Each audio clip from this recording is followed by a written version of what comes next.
All right, hello everyone. Welcome to our second weekend of our second annual Wild Horse and Burro Virtual Summit. Kicking things off for us today is Linda Greaves. Linda has dedicated her life to advocating for animals. Um, she is the founder and director of Saving Our Wild Horses and Wildlife Conference, which began in 2019 as an outdoor one-day event and is now in its fifth consecutive year. And Linda is also the wild horse specialist for Horse Plus Legislative Coalition, a 501c4 lobby organization. So I'm going to turn it over to Linda, and she's going to talk about this year's conference. Welcome, Linda. Thank you so much for having me, Chris, and I'm welcome sorry. everybody. Let me just say this really quick, just so everybody knows you're muted and your videos are turned off. If you do have questions for Linda, please put them in the chat. And after her presentation, we will do our best to get them answered. Sorry. Thank you. No problem. So anyway, so welcome everybody, and I'm glad to I get to see so many familiar names here. Um, the conference is now in its fifth year and annual year, and this year we have actually changed it to the National Wild Horse and Burro Conference, and that's what it's going to be going forward. We've had different names through the years, and I think this one's sticking. And we really don't talk a lot about it much at this stage, but in the summer we are going to be doing a lobby day, hopefully with some other organizations. In the past, we've done lobbying before the conference or in conjunction with the conference. People would come in and we'd go on the Hill, but we're continuing to do visiting out west. That people have really enjoyed that, and so we're going to continue to do that this year. We're going to be in Park City, Utah, and I have a really great team that working with me, and have some great returning guest speakers, and we're going to have some new people that should be really inspiring and educational. So I'm going to go over the website, and then I have a little PowerPoint I wanted to show you. We are still hearing back from speakers, so we don't have a full list yet. So parts of the website have not been built out yet. We're going to do that as we go, as we get the information. And it's going to be I'll go over that in just a second. Let me see if I can get the screen sharing to work.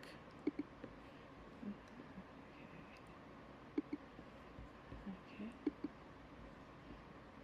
Let me see if I can move that. This down here. Okay. All right. So this is the website, and it's if you do saveamericaswildhorses.org, it'll come up also. This was last year's thing. And so here's the basic landing page. And this is the Aniki range in the back, which we will be most of us are going to be going out there, and we're going to do a lunch out there and stuff like that on one of the days. So the conference, this is kind of the schedule. On Thursday, April 30th, we're going to have a beautiful welcome reception at a beautiful art gallery in Park City, Utah. And then we're going to be going out to a great restaurant for dinner, and we're going to be doing some line dancing, and there's going to be instruction for people that want to do that. We've found that the camaraderie and the networking and all of that is one of the biggest assets to these conferences besides the education. A lot of people have gone on to work together and make all kinds of connections and partnerships, which I'm super excited and proud of that. And then the next morning, Friday morning, we're going to go out to the wild. We'll work on carpooling and stuff like that so people can get out there, but we're going to go out and spend the day out on the on the range, and we'll be doing a lunch out there, which will be really a lot of fun. And then in the evening, we are going to be going to a beautiful wild horse sanctuary that has offered to let us come in and give us a tour and stuff like that. More details will be coming there. And then, and that is an optional thing. And then the actual conference starts on May 2nd. And it's going to be the wild at the core. And so we're going to have presentations on what's going on public lands, what's happening with the wild horses, what's happening with the burros, things that can be done, experts with range conditions, litigation, wild horses, on all the different aspects of that, and how we can make meaningful differences and change. And then Sunday is going to be what comes after. So this year is going to be the first year that we're going to have some panels. And last year we had a wonderful Mary DeBonis with Mustang Valley Sanctuary talked about rescues, and that was the first time we've had that. And through the different rescues and sanctuaries partnering up and meeting up at these events, it's really making a big difference. And so I thought it'd be fun to have panels, maybe one on rescues, one on sanctuaries, and one on different types of training facilities and stuff that are actually helping get the horses trained into good, safe homes. So that's going to be on the second day, and then we'll also be having talking on rewilding and all the other aspects of that. And we'll also be talking about how to lobby, and we'll be going over that and current bills and stuff like that. So Monday, we're going to go back out to the wild. We're trying to get a tour of the Delta Holding Facility. We're in touch with BLM. That's not solidified yet. We're hoping that will happen, but we're going to go down south and maybe find another HMA to visit, which last year we did a few different places. So I think that's kind of what we're doing there. And like I said, and on the website, here's some of our past presentations. There's videos, recordings of the speakers and stuff, and it's invaluable information in there. And then why attend? Basically, gain firsthand insight into the latest wild horse issues and solutions, connect with like-minded advocates and experts, and experience the on-range visits and see wild horses in their natural habitat. I think that's been one of the things that's been most moving for me. Is some people get out there, they've never been out there before, and then just to watch them, see them for the first time, it actually does bring tears to your eyes. And then being a part of a growing community, working to make meaningful change. And then it has, of course, it has the registration, has information on the where we're going to be staying, and we're going to also have a link of other things to do in Park City. Park City is an amazing area, and there's a ton to do, so there'll be a lot of opportunities to do that. We are going to have some lunches and some dinners planned, but those are still in the works. So that's kind of what we have here. And now I can see if I can go back to. I'm going to go. Oh, now I'm going to hop over to a PowerPoint presentation if it works right. Okay, so this was last year. And this is the Aniki Range, and so this is Park City. It shows you the date and stuff there. And then this was what we saw last year. We went to the last day. We went up to Salt Wells, and we were driving, and the cars got separated. And this guy comes down, and he challenges another horse right in front of one of the cars. And we got to just sit and watch these horses sparring and stuff like that. It was absolutely amazing. And this is us out on the range in the different cars. We do carpool, so if you're local and you want to drive, it's very much appreciated. So, but it's just fun getting out there and trying to find it. And we had a lot of local people that had reached out ahead of time, giving us advice, giving us suggestions on where to go, and it was super, super helpful. And then this was at Sandwash Basin. We went out there, and we had to stop for a horsey crossing because there was horses going across, and so we just sat and watched that, and it was absolutely amazing to go out there and see all those horses. Linda, we're still just seeing the conference schedule. Oh, I'm sorry. Okay, I let think me. you have to stop sharing this and then do the other one. Oh, I have to go back out and then come back in. Okay, let me see. But do like All right, hang on. Stop sharing. Hang on. Is it still showing the? yeah, it's still showing the website. Okay, I've got to get this bigger so I can go. Okay. Okay, here we go. Let me see if this one works now. Yes, Okay. Is it the full page or is it just the part of it? just part of it. There you go. All right, sorry guys. This is the Aniki Range, which is where we want to go and drive around. It took, we did a couple of loops, me and a friend, when we were out there, and then we were getting ready to leave, and we turned around and we went, and there's this beautiful field of yellow flowers. And so I'm hoping we'll have something like that again. And it's really kind of cool too, because we're going to be there on baby season. So hopefully we'll find some babies. And these are the horses that we saw that were pretty close to us. This is with a zoom lens though, but it was really amazing to watch these horses sparring so close to us. This was the Salt Wells for last year. And this was us out on the Salt Wells HMA. And now this is Sandwash. And this is where we stopped because the horses were decided they were crossing the road in front of us. So we just stopped, and of course, everybody got out. So it was really good time. We're very respectful when we're out on the range. We have a very high standard and protocol of everybody being respectful and not disturbing the horses and staying close to the cars. And this is just, I gave my phone to somebody and I ended up with 300 pictures, and this is just an example of one of them. Thank you, Mary. And then we also visited the Wild Horse Refuge, and this year we're going to be going to also to a rescue. The Wild Horse Refuge is absolutely amazing. Pat Craig runs it, and Scott Beckstead was our host, and he did an amazing job. We got out, and we were just driving. All of a sudden, we hear this thundering, and these horses are just running, just for the joy of running. And we see them, and they were running along this ridge line, and it was really awesome to see. And then later, we were on a different part of the property, and they were running over there. So it was really, really cool to see them get out and move like that. And this is descendants of Picasso that calls the refuge home. And then this was us just down by the barns and stuff like that, getting ready to go out. And then for the presentations last year, we had just again, we'll do that this year. We have just had amazing presentations, great information, great updates, a lot of new information. And that's one thing I always try to tell people. This whole wild horse stuff, it is evolving. It seems like we're going around in circles, but we do get new information and we are making headway. So we all need to celebrate those small wins and some of the big ones when we get them. And we also had some virtual visitors. That's the governor and first gentleman of Colorado. They did a recording for us, and it was an intro and welcome to the state of Colorado. And then this is just people sitting around at the conference. This was the group of most of us at the conference last year. And we finally got a group picture. We always talk about doing it. We've never done it before. This time we were able to get people together.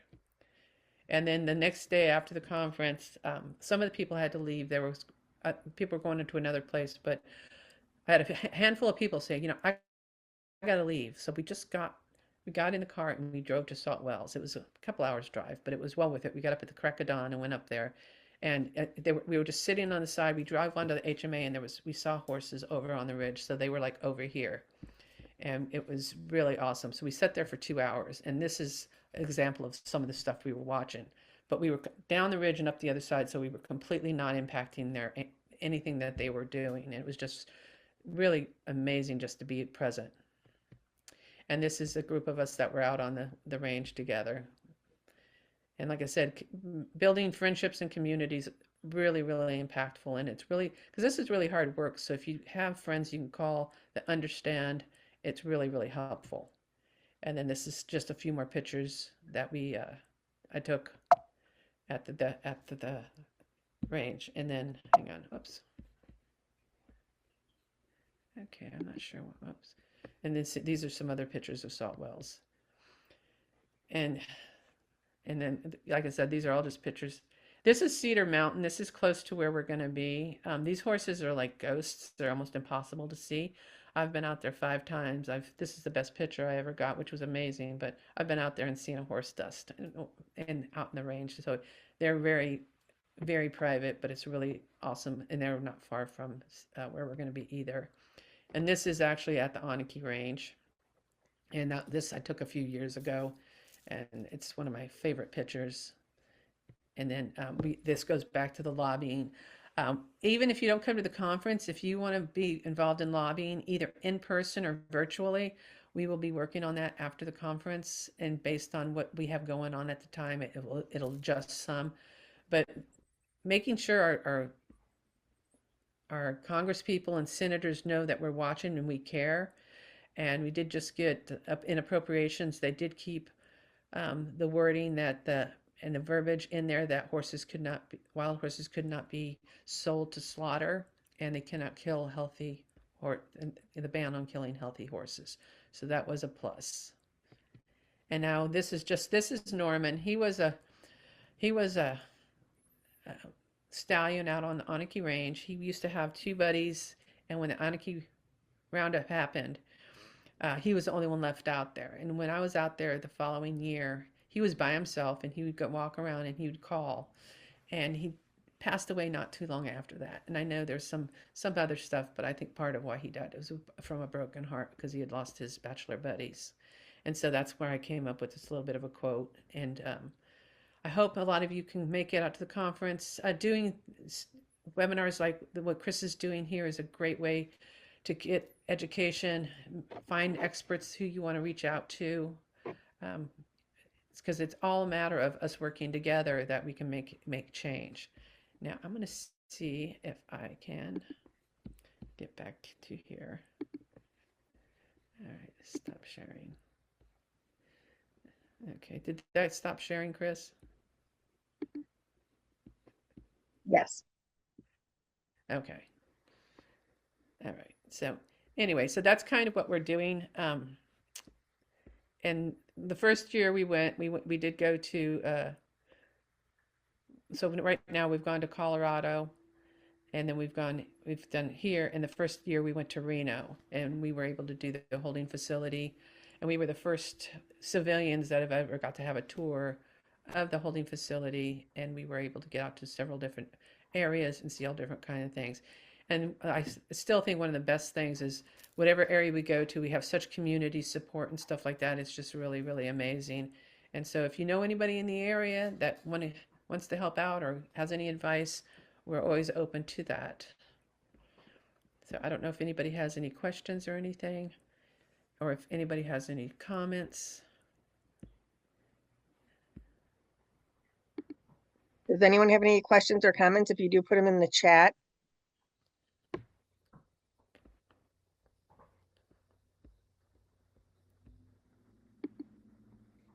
I think that you said in your newsletter, I don't know if you want to talk about a few of the speakers you're going to have, because I think you said Scott Beckstead was going to MC for you. Oh yeah. Well, yeah, Scott Beckstead's going to be MC for us, and he's going to be talking about their sanctuary that they have. This year, we've been trying since the very first conference, the annual conference in 2022, to get a vet running horse Collins, and she's going to be our keynote speaker. And if you don't know much about her, look her up. Her work and what they've done is groundbreaking, and it's absolutely amazing. Laura Lee's going to be joining us, and then we have the Cloud Foundation is going to be giving us updates on the Prior Mountains and talking some more about the different projects they're doing. Vic Riekoff and Cynthia Smoot are going to be talking about how to deal with uh, fact checking and media and stuff like that. And those are just important meetings that we could watch over and over again because you learn something new every time. Oscar's Place is a burro and donkey rescue in California, and he is groundbreaking. And he's actually right now has a show about his rescue on ABC on Saturday mornings. So he's going to be there also. And then we just there's a bunch of different people. Some people haven't.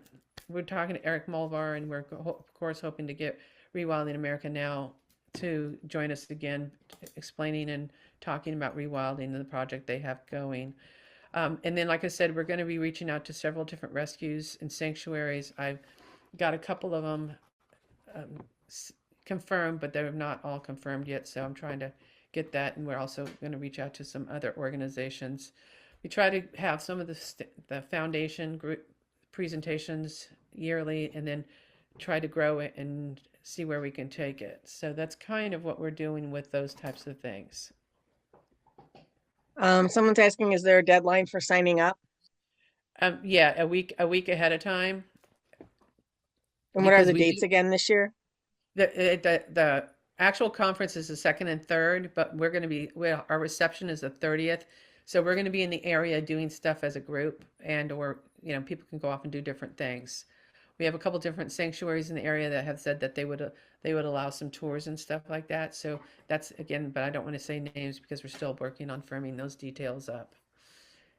So and So then people were saying that they were having a hard time hearing you. They said they can hear me, but your voice is low. So I don't know if you can, I don't know if there's anything you can do for that. And can you put your website link in the chat? yes. So could people not hear at all? They could hear you're just like quiet. Okay. And I guess I need to get a microphone for this thing. Okay. Does that help at all? Maybe not. Okay.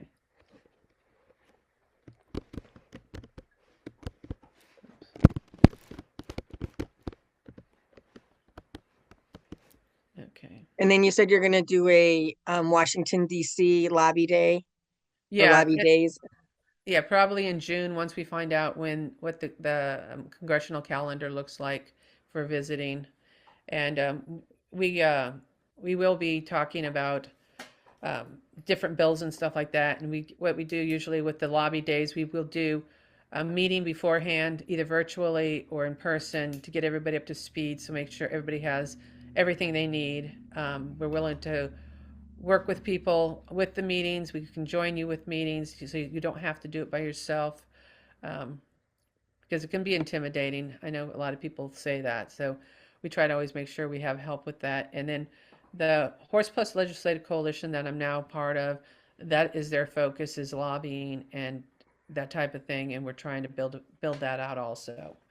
And I'm doing that with some other wonderful people on that board. So that's going to be, and I'm like I said, my main focus is the wild horses, but they do all the bills and stuff like that that are adjacent to the horses. Okay. Anybody else have any questions? Like I said, I try to keep these things fairly short and concise. If anybody has any questions or anything that they don't get here that you have afterwards, please let me know. All right. Well, thank you, Linda. We appreciate it. And we'll be back at 2 o'clock Mountain Time. We have Ashley Avis today. And then at 4 o'clock, we have Mark Myers. He's the executive director for the Peaceful Valley Donkey Rescue. And he's going to talk about our wild burros. So we're excited to see those too. I'm excited to have you here, Linda. And thank you for being a part of this. Thank you so much for what you're doing, Chris. You have a great day. Thank you, Thanks, everybody. everybody. Thank you.